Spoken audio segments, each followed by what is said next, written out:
मर गया, मत मारो। ये वो शब्द थे जो दिल्ली के महरौली में 10 साल की मासूम बच्ची के साथ दरिंदगी करने वाला आरोपी पुलिस के सामने चिल्ला रहा था। लेकिन सवाल यह है कि जब वो मासूम बच्ची अपनी जान की भीख मांग रही होगी, तब क्या उस दरिंदे को उसकी चीखें सुनाई नहीं दी थीं? दिल्ली के महरौली से सामने आई इस दिल दहला देने वाली घटना ने पूरे देश को झकझोर कर रख दिया है। एक 10 साल की मासूम बच्ची जो अपने परिवार के साथ फुटपाथ पर सो रही थी, उसे एक कैब ड्राइवर ने अगवा कर लिया। इसके बाद जो हुआ, उसने इंसानियत को शर्मसार कर दिया। पुलिस के अनुसार बच्ची अपने माता पिता, 2 बहनों और भाई के साथ सीडीआर चौक के पास फुटपाथ पर सो रही थी।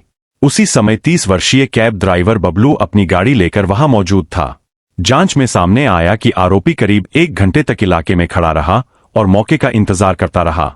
सुबह करीब 5 बजे उसने सो रही बच्ची को उठाकर अपनी कार में डाल लिया। बच्ची की नींद खुली तो वह चीखने लगी। उसकी आवाज सुनकर पिता की भी आंख खुल गई और उन्होंने बेटी को बचाने की कोशिश की, लेकिन आरोपी तेज रफ्तार से गाड़ी लेकर फरार हो गया।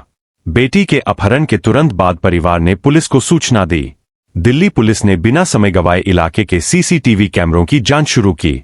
फुटेज में आरोपी बच्ची को उठाकर ले जाता दिखाई दिया, लेकिन गाड़ी का नंबर साफ नहीं दिख रहा था। इसके बाद पुलिस ने कई सीसीटीवी फुटेज खंगाले, कैब सर्विस कंपनियों से जानकारी जुटाई और तकनीकी जांच शुरू की। कुछ ही घंटों में पुलिस आरोपी तक पहुंच गई।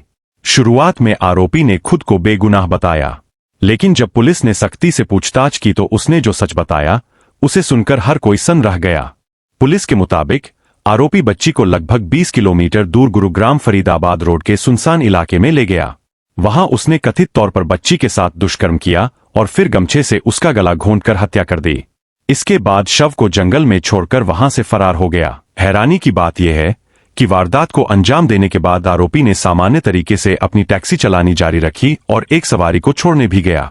लेकिन पुलिस उसकी लोकेशन ट्रैक कर चुकी थी और कुछ ही घंटों में उसे गिरफ्तार कर लिया गया। बताया जा रहा है कि आरोपी के खिलाफ पहले से भी कई आपराधिक मामले दर्ज है।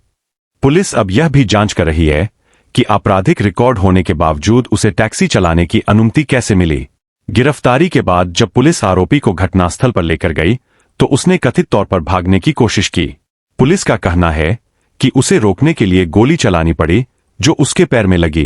गोली लगते ही वही आरोपी, जिसने एक मासूम की जिंदगी छीन ली थी, दर्द से चीखने लगा और कहने लगा, मर गया, मर गया। फिलहाल पुलिस मामले की जांच कर रही है और आरोपी के खिलाफ आगे की कानूनी कार्रवाई जारी है। इस घटना ने एक बार फिर समाज और सुरक्षा व्यवस्था को लेकर कई गंभीर सवाल खड़े कर दिए हैं। इस मामले पर आपकी क्या राय है? हमें कमेंट करके जरूर बताएं।